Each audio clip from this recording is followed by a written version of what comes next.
Welcome to Madison Junction. Here is Madison Junction Railroad Station, and there are a few passengers awaiting a train that will come by before very long. This is a project that I've been working on for 17 or 18 years, but it really is the culmination of a lifelong fascination with trains, both the real thing and also the models that we make, because we can't always have the real thing in our offices or living rooms or dining rooms.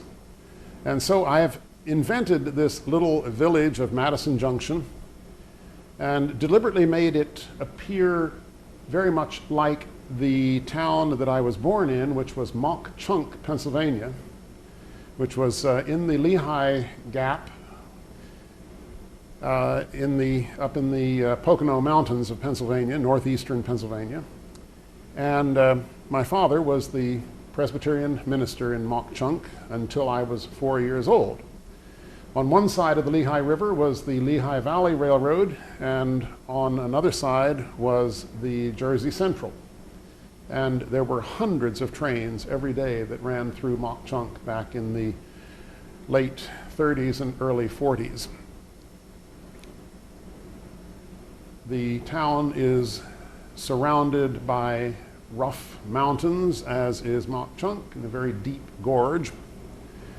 And on this railroad, which actually is a combination of New York Central and Pennsylvania railroads, but on this railroad there are 57 freight cars and 28 passenger cars altogether. Right now, a lot of the trains are parked in tunnels inside the mountain, but I'll get over to my control panel and run one of them.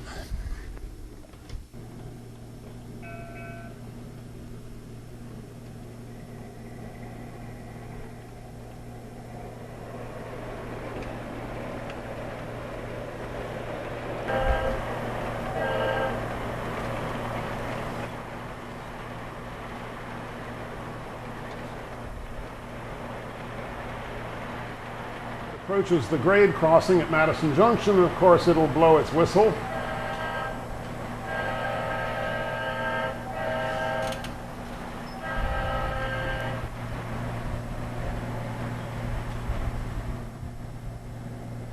That whistle is inside the locomotive, as is the bell.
There's another very long freight beside the mountain, which will come out now.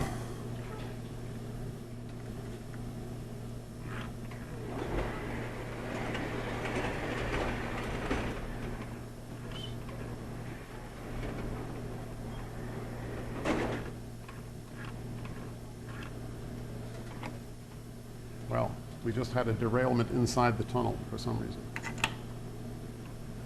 So let's see what we can do if we can fix that.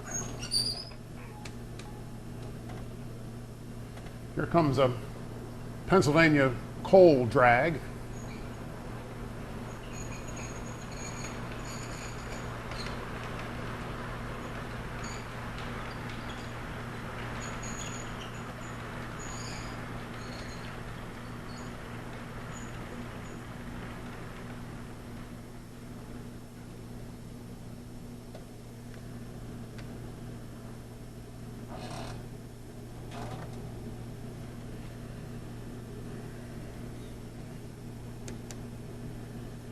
And now it's time to pick up those passengers that we left stranded.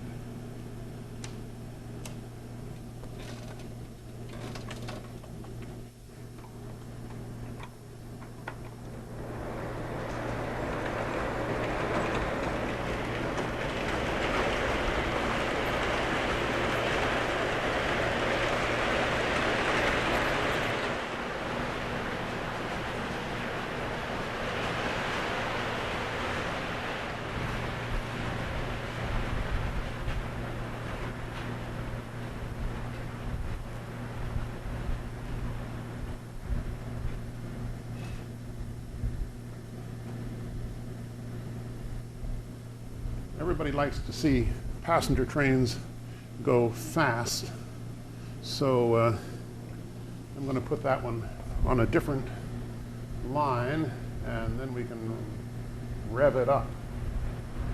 I have to back it onto the other track.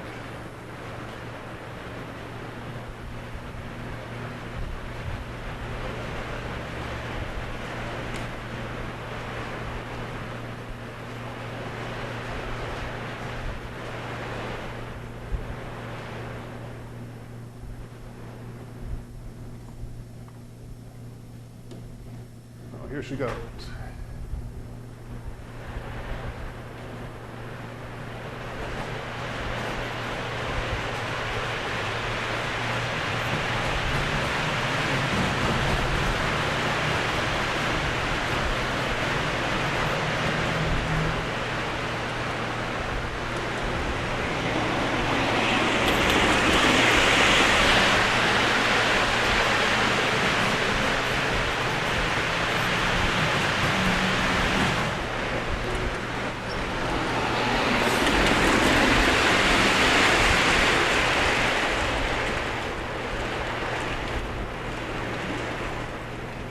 That's about a scale 100 miles an hour.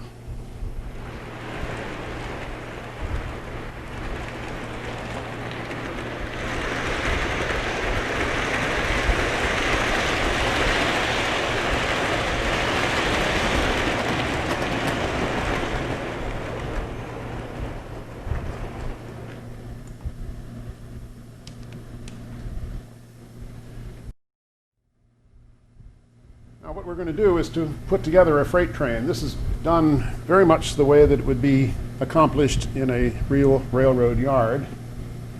This Pennsylvania Mountain type steam locomotive is going to do the honors.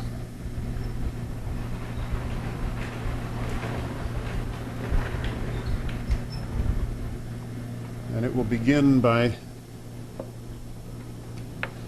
picking up the 4 cars on the number 1 track.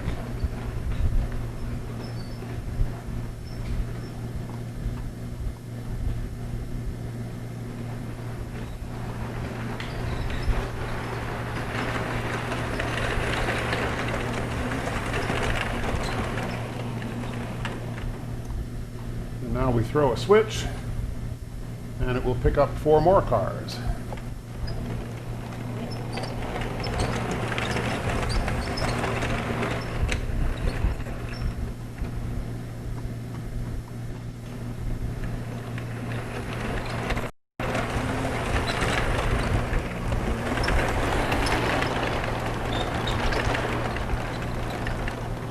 We throw another switch and we pick up still 4 more cars.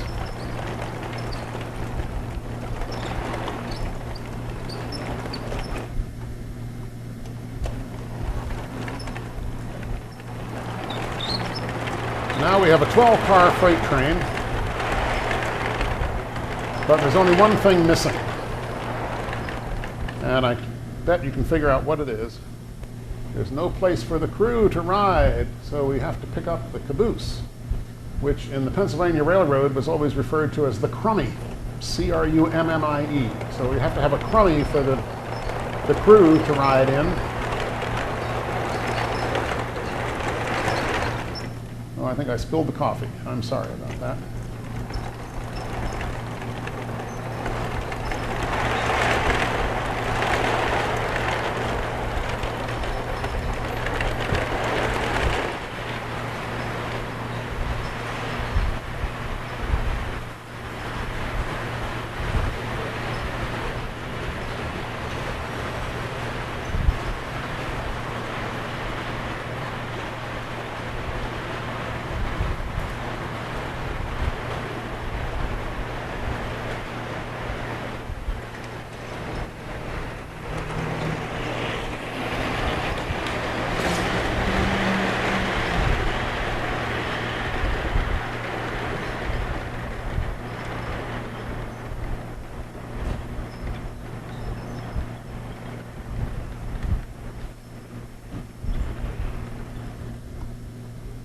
The tables were made out of lumber that I scavenged from those big bins that they put along on the street where people are renovating an apartment and they throw out lots of what looked to me like very good wood. And so I just would go out at 11 o'clock at night and climb into those things and pull out wood and take it home and clean it up.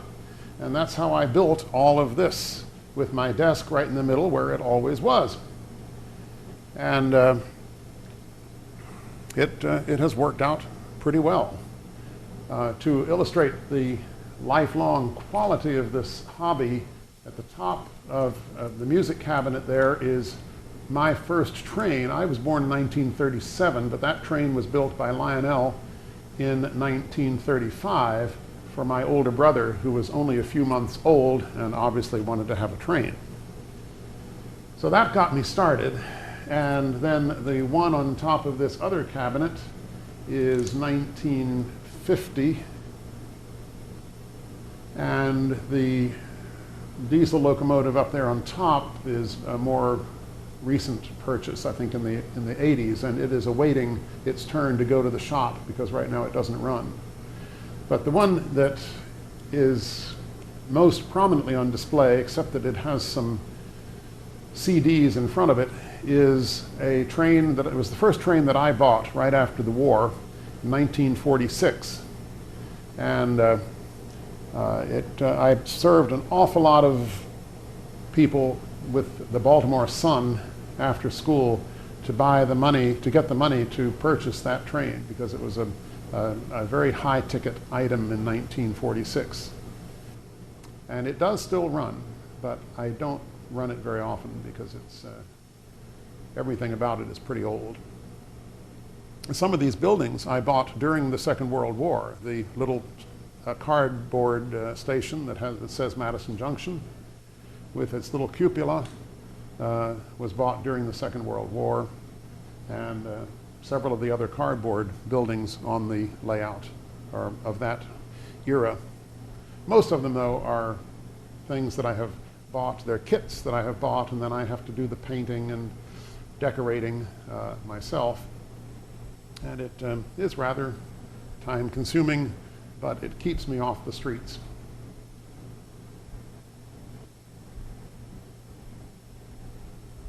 The vintage is theoretically the early to mid-50s, when the railroads were still running steam locomotives and first-generation diesels. There are a few of the automobiles and trucks that are clearly from a later era, but until I can replace them with more authentic things, at least there's some traffic on the street. So this is my desk. This is where I plan services, plan music, do my correspondence, computer, telephone, voicemail, and right behind me is the controls for the railroad. And a certain amount of conflict exists in my life, balancing my profession and my hobby, but I hope I do a credit to both. Thanks for visiting. It's been fun to be with you.